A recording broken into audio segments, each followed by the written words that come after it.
Inside Out. As we head to the 2026 elections, when we look at governance issues, we wanted to look at what solution do we have for the falling number of voter turnout? The only problem is that we have what I call the NRM junta. That's Besige's word. You are adopting a wrong one. I mean, if that's Besige's word. I think I can also make it my word, but if it is Besige's, then he's right. So we have a junta which has captured the institutions of state. Junta? Yes. This is Inside Out. Kalumulabi wa for SML News UG nkwaniza nate ku mukutu gwaffe mu program yaffe The Inside Out mwe tutemera ebinene okwongera bikugondezaamu nga bulijjo nkuleetera abanene abamanyi ebintu ina mu ggwanga lyaffe abantu abatunulira ebintu mu byobusuubuzi mulimu abanene mu byobufuzi mulimu abanene n'olera ate njagala tunyumyemu ku nsonga z'ebyokulonda mu ggwanga lyaffe n'omunene omulala gwenda okutuusaako mu dakika eziddako nze Simon Muyanga Lutaya. This is Inside Out. Omulabi wa Inside Out nate leero nkuleetedde Godbar Mushabe omu ku batunuulizi b'ensonga z'ebyobufuzi n'obukulembeze mu ggwanga lyaffe omu ku basajja banjirwa nga bateerya ntama. Godbar Mushabe abasinga obungi bamuyita omu ku abo abakolokote ennyo gavumenti ya mwami Museveni ate neewuunya oli munankole bagamba mwe muli kintu mwe muli mu kintu mwe mulya naye gwe olabika nga bakumma kulya kiki obusungu buvaawa bagamba ffe tumanyi mwe muli mu kintu yes ffe tugamba mulya mu Luganda provocative kusoomoza kw'amaanyi kwesonsooba okusoomoza kw'amaanyi mulya bwe tuga tuli mu kintu omanyi nze ng'omuntu ndina background gye naakuliramu. Kitaawe wange tulina mothers babiri yalina abakyala babiri. Twali tuli abaana 22. Kitaawe be yazaala? Be yazaala. Maama wange yazaala abaana 12 dazini yonna. N'olinaako ba dazini? Olina ateekako 10. Yeah? Yeah. Wafulu dad. Yeah. So kakati ku mwaka ndowooza ndali nga 5 or 6 years old nengenda kubeera ne my uncle. So nakulira mu maka ga uncle wange ngali very disciplined. Omusajja nga ayina integrity ku kyalo yali nga prince nga abantu bamuteekamu mulangira nga bamuteekamu ekitiibwa muzito naye aweereza abantu abalabirira. So ne tukulanga believing nnyo mu social justice obwenkanya buli muntu oyo nasobola kukola ebintu ebirungi nakozesa amaanyi ge. Tulina okubeera ne environment nemuyamba naye nabeerafunamu ekyo kyafuna. That's true. So nganze ng'omuntu kulwa background eyo nze simeasuringa success yange ku bintu byendina. Success yange nje measuringa kulaba bantu bameka benkwatiriddeko nabo ne bagenda mu maaso. How many people have I touched their lives and they are succeeding? Kubanga bwe nali nkula waliwo abantu bangi bankwatirako. So naawe owulira ebbanja bwe ntunuleyo emabega nengamba nti wano naali sigenda kuyitawo. Bwe namala S4 mu 1986 taata wange ne uncle wange baali tebalina ssente za kuntwala mu high school. Kati taata nangamba genda osome obusomesa. Waliwo college yali etandikiddeko bagiyita Kiyora Teachers College ng'esomesa abasomesa ba grade 3. Ne bangamba kati tetulina ssente tugenda osome obeera omusomesa. Naye bwe nali ndi mu secondary n'abakwano bange ne tugamba ffe bwe tufuna combination kuba amasomero ge twagendamu gali agafa gali gatandikako UPC. Twali pioneers b'okubiri nga tomanyi obosobola kupasinga.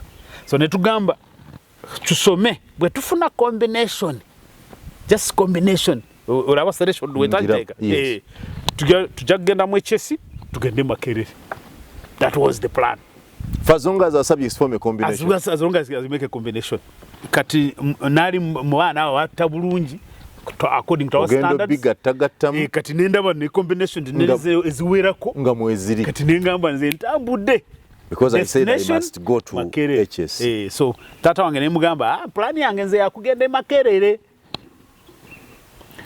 na kati obunaku obwo twali tetumanyi osobola kusoma grade 3 no upgrade nga no genda grade 5 no gende Makerere twali tetukimanyi ngoza nti ono baba bakomeza wa obukomya ofunze nengamba ebyange plan yange yagenda Makerere bine bimwogera byamu sibigenda. So I spent the whole of 1987 at home nengamba ntebyo kusoma nze mbikomezaawo. Yeah, so 1988 uncle wange bwe yangamba tukale genda ofune ekifo ogende mu HSC, and my life changed from there. So I look back and when tunule mabega nengamba man there's waliwo ebintu ebibeera ono almost they are like accidents naye abantu bangi bakukwatirako. So abantu bangi bagamba kati mwe muni banyankole mulira mu kintu kya Museveni kino muli mu kintu muli mu kintu no gwe bakuleka bweru fena first of all ekintu sikimanyi ne bwakiba kibako sikiyingiramu kubanga nze ndi muna Uganda nze so ekintu bw'okidefine nga Uganda awo mbeeramu bwe mba mbeeramu kitegeeza ndi n'okuba nkola buli lunaku lwonna ku making sure buli muna Uganda weena asobola abeere bulungi. Kubanga nekirala Simon, I keep on telling Ugandans nti lino eggwanga ligagga, lino eggwanga Katonda yawanga lino eggwanga bannange. Kubanze emirimu gyange gye nkola ntambudde amawanga mangi mu nsi yonna. Tosobola kulaba kutuuka mu ggwanga n'olaba ng'eggwanga nga liri Uganda nti weather eri bulungi nga bwe mugyagala nti mulimu agriculture bw'ogenda entunga mwe ndime mwani oteeka mu mwani food ebyo minerals byonna. Simanyi nti waliwo eggwanga lyonna lyosobola kulaba nti linga Uganda in terms of natural resource endowment. Now, the only missing link in Uganda is leadership. Yes. Leadership? Yes. We have a leadership problem in Uganda. We have a leadership crisis. In Uganda? Absolutely. We have a leadership crisis, and across the board, by the way, right from the presidency, you go to the ministries. By the way, I have said this, sometimes when I say it, people always are not happy with me.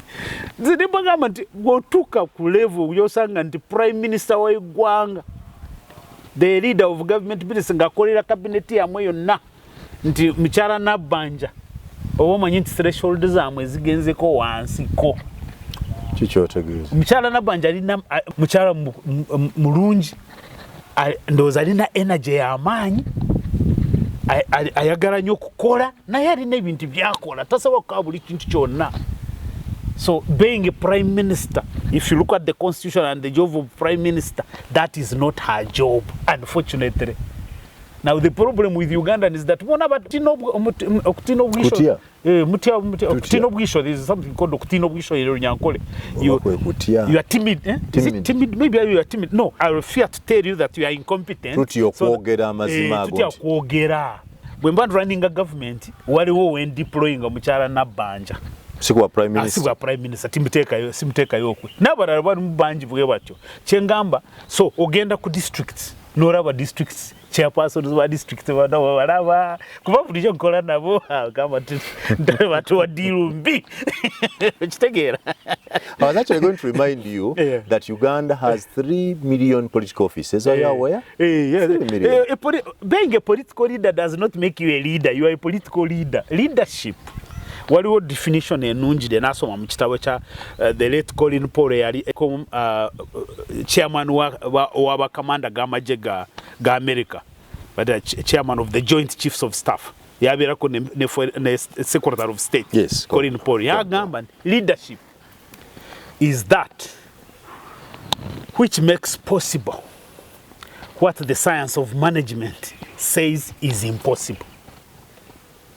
So gwenga manager okola ebintu n'ogezaako n'otuuka w'okoma n'ogamba nti kino kiganye. The leader is the one who comes and says, no, this is how you actually go about it. Tekisobola kugaana. Ne mugenda nga mutambula. Nze kankubuulire, katutwale Ministry ya Education, tulina ministers bameka. Singa abaana abo baba 5. Tulina mu primary education, tulina mu high education, tulina mu sports, tulina ne minister yennyini bali bana. Bana. Katugambe bana. Yeah? Baminister bana. Between 1997 and 1997, that's when UPE was introduced. You know, program jawaita bona basome. Bwe bagitandikako. And 2022, when the last cohort of children who are in S1 sat PROE, there are at least more than 26 million children that did not reach primary 7. 26 million children is half of Uganda's population. Yeah? Now, you need to understand, and you see, I used to, because me, I'm a researcher, if you're not being able to bitangaza mu nendaba, chizikuona aringende yo mchalo, nendaba abana bonanga bali mchalo. Katamantu kanenga batugamba UPE banabona bagenda kusomero. Lwaki bano mubali na mchalo. Bataya ya butaya. Bano bava wakati nengenda ngamba nunyane nengenda mu Uganda Bureau of Statistics reports bazita statistical abstracts. Normally those abstracts they balistinga abana abatandise mwaka gokusooka ne transition yabwe kutuka bwe basitinga PROE. So you can see today, if 1.8 million children have registered for primary 1, 7 years later, only about 800 children will sit for PROE. Katubora PROE results bwezija. Minister naba minister bonna batula wali ne bogera ku mitwalo 8. Nobody mentions the 1 million that are not accounted for. Then mumaba mawuli mutandika ono yajayo nya ono chichi. You just ask yourself, but Ugandans, are we really serious that because someone has got an aggregate for that is breaking news? I thought breaking news is the fact that we have a country and a government that cannot account for 1 million children over 3 years. I thought that's the breaking news. The inside out. Yeah. As we head to the 2026 elections, when we have governance issues, we wanted to look at what solution do we have for the falling number of voter turnout? Time after time, the numbers are going down. That's the wrong question. What's the right one? Yeah, that's the wrong question. The question should be, how can we make sure we have elections? Huh? The question is, how do we make sure we have questions? So making sure to so as Uganda, the election akanakaruru ketukola ka ceremony. Yeah? Omanyi bino ebintu yetuita ceremonial. Kuyisa bivu. Kubanga constitution yagamba emyaka 5 tulonda. Over time we have always had that. I have argued time and again, Simon, that Uganda's election, I normally look at it as a military operation. It really is not it's not an election as known in civilized democracies. Ours is a military operation. It's run by the military. If you followed carefully, manyo Busoga. Busoga jibatera ku deploying abantu ba generals banji. If you follow the elections, ujja kulaba tagaro tegenda kogambye tegenda kujja. Gwe bera ku standby. Olabe senior officers abagenda ku deploying Bata basi ndika Busoga. Ujja kubara. They are the ones who have to mobilize for NRM and make sure that they return the results that they need. In Ntungamo, which you said earlier, muri abanyankole lwachi uri wano tokanya na banno. Yeah, so Ntungamo, I always tell people, my polling station is about 2 kilometers away. So in this last election, my auntie, who is 78 years now, walked 2 kilometers nagenda kulonda. Natuka ku polling station ne bamugamba mama tofayo bino byawano tubimaze zino sawa musanvu. Godba? Yes. Very serious. I'm serious. I have said, if anybody is challenging me, let them come and I will take them to the people in my village who did not vote because the NRM junta people voted for them. You understand? Yeah. Nti yasanga biwedde. Biwedde. Ne babagamba bodi nti ebyano tubimaze ddayo. Ne bangamba nti constituency amwe yonna abo baba kubira akalulu. Yeah. Eno ntungamo. Twogera ku birisiri ntungamo. You see, district ya Mwai Museveni ne first lady. I consider myself so serious that I don't have to come to a public forum and speak for. I don't do it. Bwe mba njogera ku kintu mba nkyogera ko kuba ndina bwino kuba nkoze research ndina evidence. Amanyi kyoyogedde bwe kizitowa nti ntuuka okulaba nga ni muyanga byawedde dda. Exactly. Byawano byawedde dda. Ne kati bangamba bantu baffe bentungamu awo abe ku kyalo bangamba luli batukubira akalu kati tugenda kukolayo kigo kati. Bangamba ne kati. Wabaawo abalondera.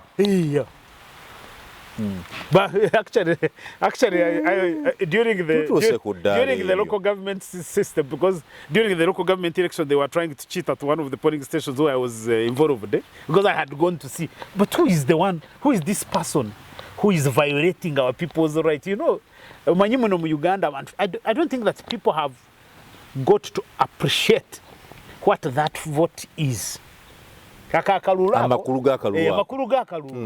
Is your sovereignty as a citizen. That is your expression of citizenship. So there is no amount of abuse that I can put on you, Simon, if I decide to vote for you.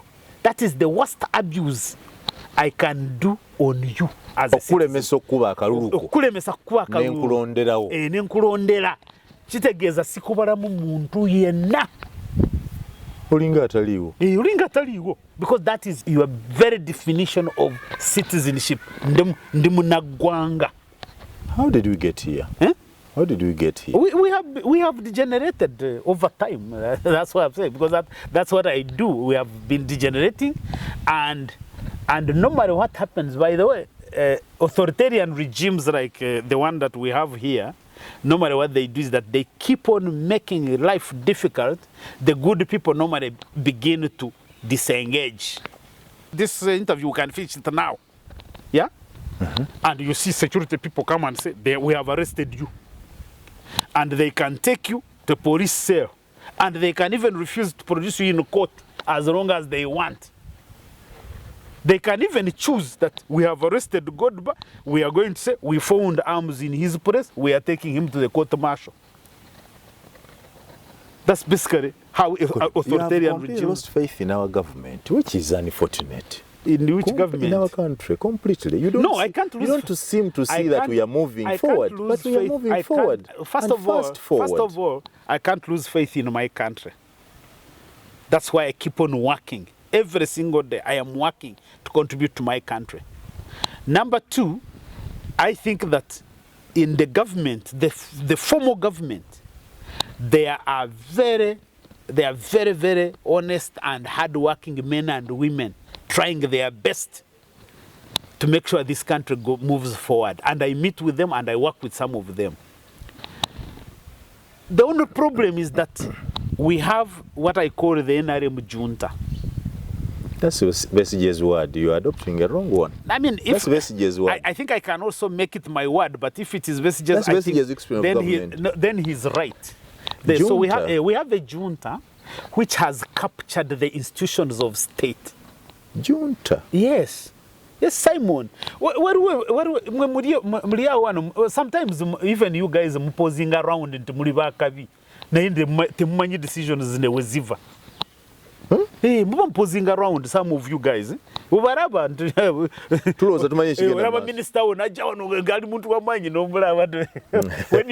you go in the background, God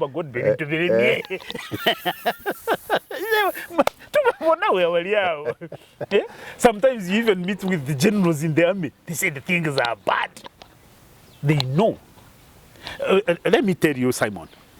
Let me tell you, because you are also actually being provocative. I've told the people, I said, I had thought at some point Zino institutions zona bwe bamaze kuscatteringa, because you see the process has been going on is to scatter the institutions. That parliament of yours is not a parliament that I should be there proud that we have a parliament. It is there also struggling like each one of us. Oh, those MPs, they're all struggling, all of them. Yeah. So I've said Museveni has done very, very wonderful things in this country. He has made a phenomenal contribution. You have to give him credit. He has contributed to this region. But if I went on his negative side of things, he has done two things that are very, very bad for this country. One is that he has destroyed institutions of state and citizenship. How does he destroy what he built? Yeah, he found no institutions. He has built institutions. Okay, what is your best institution that you can talk about that he has built? In your view? Yeah? Institutions. The army, the prison service, the economy, but even parliament itself. It's different. You know, the fact that you know. So let me tell you, I'm saying that parliament, for me as a Ugandan, as a citizen, as a taxpayer, I see parliament as a dysfunctional institution. In other words, the primary role of parliament is to protect and defend a nation's constitution. The parliament of Uganda, right from 1996, has been the prime mover of dismantling the constitutional architecture that we adopted in 1995. That's my current research work. I'm working on the constitutional amendment. When it is published, you will realize that Uganda techalina constitution, tuna constitution empya. Kube enkade yagwako kadada. Empya ni yagikola. Bagikola bano bali in parliament. Every session has batubulira. That's the dysfunction. So nja kubalaga kuba ejo research jenkola kati. Eri kumpi kuvaayo. Ekyokubiri, you started with the army. In my recent discourse, I have said, I had always thought that when all the institutions of state have been demobilized, at least we have the UPDF to hinge on so that we can rebuild. And I said, but the time I saw Museveni's son, who is a senior army officer, a 4-star general, move around campaigning and literally openly violating our nation's constitution, which he sought to protect and defend. He's able to do it openly. Every Ugandan is confused. The parliament can't do anything. The UPDF administration is completely helpless, and the commander-in-chief cannot bring him to order. I said, I think that the UPDF is also a victim of this malfunction. The problem with Uganda is that, we fear talking about these things. But for society to progress, we always have to be brutally honest to ourselves and say, here, Simon, I think here we are not doing good. We need to polish up. Here we are making progress. You know, you started by saying Uganda is a wonderful country, naturally endowed. Yes. A country like no other. You understand? Yes. Then the attributes that follow do not reflect what you said. I said the only problem is leadership. The things that we are describing, we are talking about, are about leadership. A beautiful, rich country with 26 million children failing to reach primary 7, and you don't see any plan for them, that's a leadership problem. It's not the country. Are we together? I don't want to be together with you because you are indoctrinating me differently. You don't seem to see anything moving. You know, I lose hope. No. You see, by the way, that's the other thing. I'm really very happy to hear that you also say lose hope. I'm losing hope. So let me tell you that I have had many people say you have to be optimistic, you have to be hopeful. Me, I'm an evidence-based person. That's why I wanted to discuss elections, because you get opportunity even to look at the... Look, if I am growing coffee, I am growing coffee as I told you. I go there, and last year I was hit by drought because I can't find money for irrigation, and then people burnt grass in the area. So I learned for the first time that coffee is very sensitive to heat. So the temperatures in the neighborhood affected you. The wind brings the heat to the coffee. So I was really hit. My garden, which had consolidated, just got decimated. But now, because I know that if I bring more manure and do irrigation, the garden will be resuscitated. That is the basis of my hope that I have. So I don't like this idea. Everybody saying, you have to remain hopeful. You have to tell me what is the basis of your hope. Yeah. My hope, right, for this country is to say that most likely there is going to be, because Uganda has gone through these kinds of episodes, including the one we are in, since 1962. At every moment, Ugandans have come up and challenged the status quo and reshaped the direction of this country. I'm hoping that even with this NRM junta, because I don't think the NRM junta. Improve that diction. No, that diction. Improve that diction. The diction describes where we are. The diction, because to have military security people, they misuse security because the guys who were in parliament were not in uniform. To have security people come and attack parliament because there is a coffee debate and there is nobody accountable in security. That is a junta. Who ordered them? Was it the IGP? Is it the IGP that ordered? Were these police officers? Because they were playing clothes. Were they police officers? No. Yeah? Who were they? Certainly SFC. So are you not concerned that some guy somewhere can sit there and order, whether it's UPDF or SFC or military police, to come and to parliament and unleash violence the way they have done now and Tojikwatako? Okay, imagine the situation if they were not there to keep order. Imagine if they were not there. If those security guys were not in parliament. Why did you know somebody would be dead why did there? we get? Okay, so let me ask you. The MPs were saying we don't like this coffee beer. If citizens, if anybody was following, because me I follow in the coffee forum, nobody wanted the UCDA to go to the ministry. Why do you think government or President Museveni in particular, because he's the one who says I'm going to finish you? Yeah. What is his interest? That he has more interest than the farmers of coffee. And I asked you earlier and you didn't answer the question. Does moving coffee, the UCDA into Ministry of Agriculture, does it accelerate the production of coffee? That's why it's being back done. to elections. Let's go to elections. Yeah. How much prepared are we? Now, and I'm finding a problem because first of all, you don't believe we have elections. No, I wanted us to discuss elections, which you don't believe. To be honest, unfortunately, I'm sorry, because I have talked about dysfunctional state institutions. The bigger problem is that authoritarian regimes dissolve institutions of citizenship. What are those? So institutions, omanyi twena tuli citizens. Yeah. But our power is aggregated. As an individual, you cannot exercise that power. It's very difficult because you have state institutions that are also powerful. So bwoba oyagala ku exercising power muja aggregating.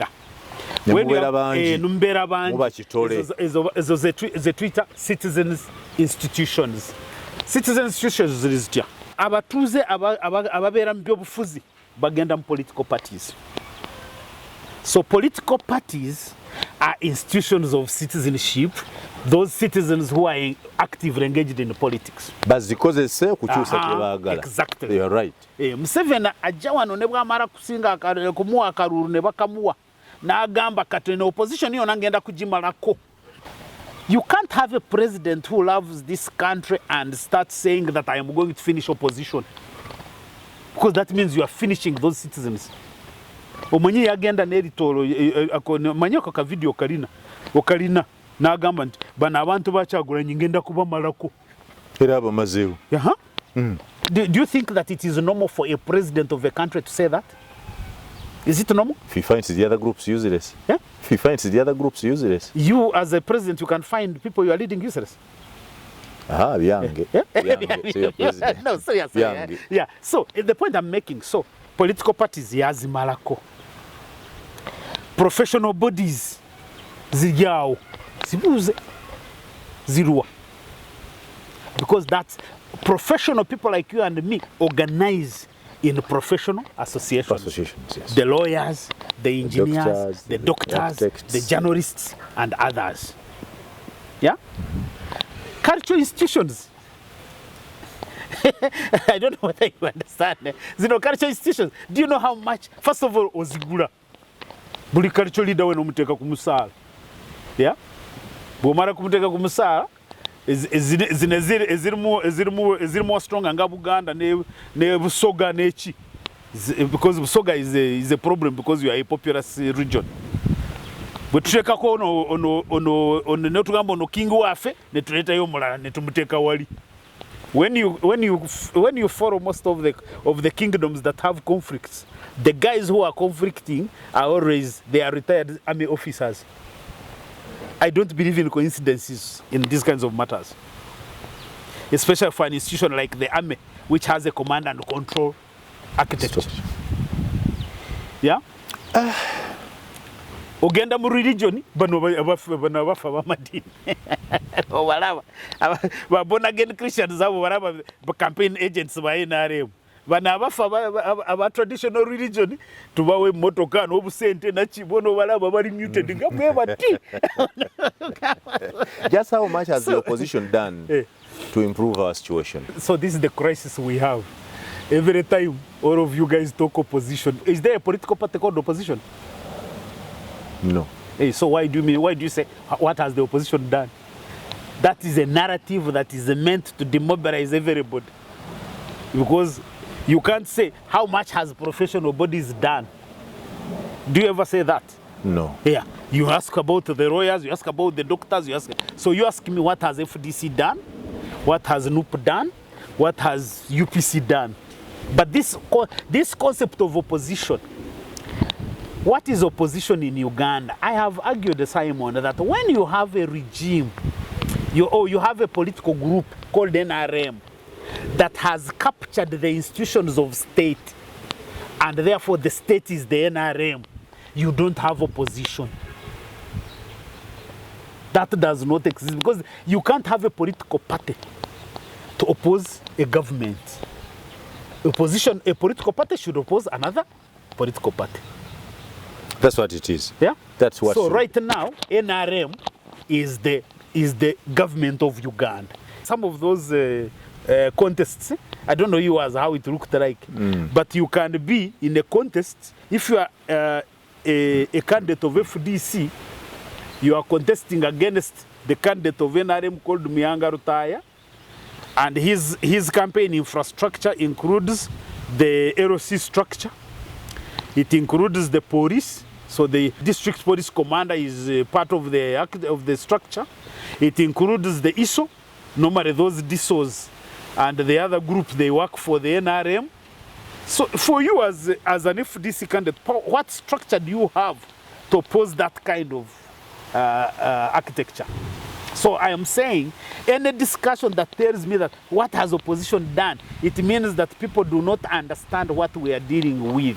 So I believe, and you said the junta word is messages. I believe like message that right now, the opposition to Museveni is people of Uganda. We have to be working to regain our citizenship and regain the state of Uganda so that it works for us. Right now, it works for Museveni and his junta. It doesn't work for us. Yeah. Some of us, I'm a lawyer. I'm not very keen to go to the judiciary. No justice. Njagezako ndabe ebintu byange bwe badde bisobola kubisobora nga sigenzeyo mu court because tomanyi byogenda kusangayo mu court zino kuba the way they are structured. Yeah. Which institution in Uganda do you admire? Anyone, just one. So no, I will not give you actually a couple, because I keep on saying I wish government of Uganda could look at them and say, yeah, this is how we want to operate. I've said Uganda Registration Services Bureau, URSB, kino kisonga ekikola companies, they have transformed the way business registration works. And they are very responsive people, because me, I'm in business. So every time when I meet obstacles, I say, these are not good for Ugandan businesses. I give them feedback.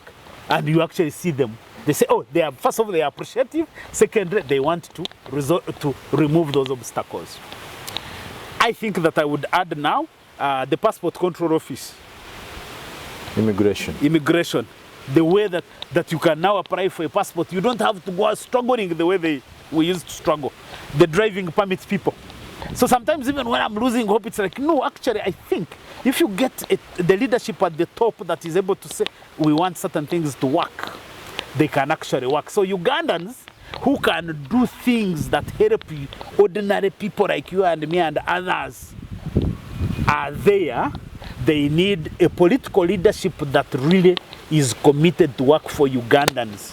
Ekyamazima Museveni bw'avaawo kati tetulina gwe tulaba tusobola gw'olabaani gwe bakubuuza mu kyalo nti olabaani. I say it's an irrelevant question. It's an irrelevant question. I want to create a system where Godba, Simon, Teddy and others come and compete, and they have the space and they demonstrate their ingenuity. Museveni created that space. No. They come, basically came. No. Chagulanyi came. No. The others are here, but they come. But Simon, you are also being unfair. Do you know the violence these people have suffered? You Simon. Why don't you be fair to our country? Violence, people like Messi, people like Chagulanyi. To be young, where there is no violence. Mu America, Trump ali bamukubye essasi. Ne yamaze n'awangula bali bamukubye essasi. Obuye yali amukubye essasi. Okay, how many people in the US were arrested and put in jail because they are supporting Trump or Kamala Harris? How many? No. So don't compare apples and oranges. Eyolole bwe tugimaliriza. Nze Simon Muyanga Lutaya.